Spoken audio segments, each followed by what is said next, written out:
Europe 1, 7h26, Maxime Switek. La morale de l'info, bonjour Raphaël Antoven. Bonjour Maxime. Raphaël, on va revenir sur ce geste désespéré commis par des migrants à Calais en réaction à la destruction de leur cabane dans la jungle en cours de démantèlement. 8 migrants iraniens se sont donc cousus les lèvres, c'était mercredi dernier, et c'est de ce silence forcé que vous voulez nous parler ce matin. Mais oui, parce qu'un tel silence est tellement assourdissant, Maxime, qu'il faut tendre l'oreille pour bien entendre tout ce qu'il dit et chacune de ses nuances. Mais le geste, il n'est pas forcément difficile à décrypter.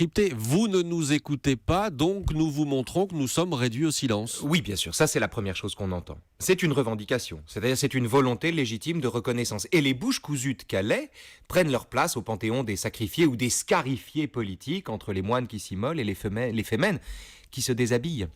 Que disent-ils ici, ceux qui se cousent la bouche? Ils disent, au lieu de nous ouvrir les bras, vous nous tournez le dos. Au lieu de nous accueillir et de nous laisser passer, vous nous parquez, vous nous gérez, plutôt mal que bien d'ailleurs.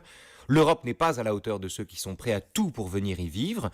En fermant la jungle où nous avons créé l'esquisse d'une société, vous nous renvoyez au chaos dont on a tenté de s'extraire, et c'est parce que vous avez les oreilles bouchées que nous avons la bouche cousue. Ce discours-là, c'est celui qui saute à nos oreilles coupables dès que nos regards croisent les images de ces Iraniens aux lèvres tuméfiées par le fil et les aiguilles. Et c'est aussi ce que laisse entendre la pancarte qu'on a vue en ligne, où est inscrite en anglais « Où est votre démocratie? Où est notre liberté ?» Mais leurs visages ne disent pas que ça, voilà. Pour vous, il y a un autre message derrière ce mutisme ? C'est celui que j'entends. L'autre message, me semble-t-il, ou semble-t-il à mes oreilles, c'est « Ce que nous avons vu n'est pas dissible. Ce que nous avons fait échappe à tout récit. Ce que nous avons vécu passe les mots. Personne n'est en mesure de raconter les tragédies dont ne surnagent, entre guillemets, pour vous, que quelques enfants noyés. Et d'ailleurs, en général, Maxime, ce sont les morts dont la bouche est cousue.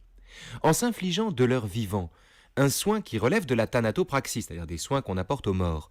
Les bouches cousues de Calais ne miment pas seulement le fait de n'être pas entendus, je crois qu'ils expriment aussi l'horreur et le néant qu'aucune parole n'est en mesure de restituer, et la seule façon qu'ils ont de le faire, c'est de se déguiser en cadavre. Et alors la morale de l'info ? La morale de l'info, elle est du grand poète belge Maurice Maeterlinck, dans Le Trésor des humbles, et il dit ceci: « Dès que nous avons vraiment quelque chose à dire, nous sommes obligés de nous taire. » Voilà la morale de l'info tous les matins, 7h25 avec Raphaël Antoven. Raphaël, on va vous retrouver demain, 15h pour Qui Vive. Demain c'est Qui Vive. Ben oui, Qui Vive. On va parler d'Internet, de Google, des théoriciens du complot, tout ça en compagnie d'Alexandre Lacroix qui dirige Philosophie Magazine. Ce sera très bien. Merci Raphaël, ce sera très bien. Merci, à demain.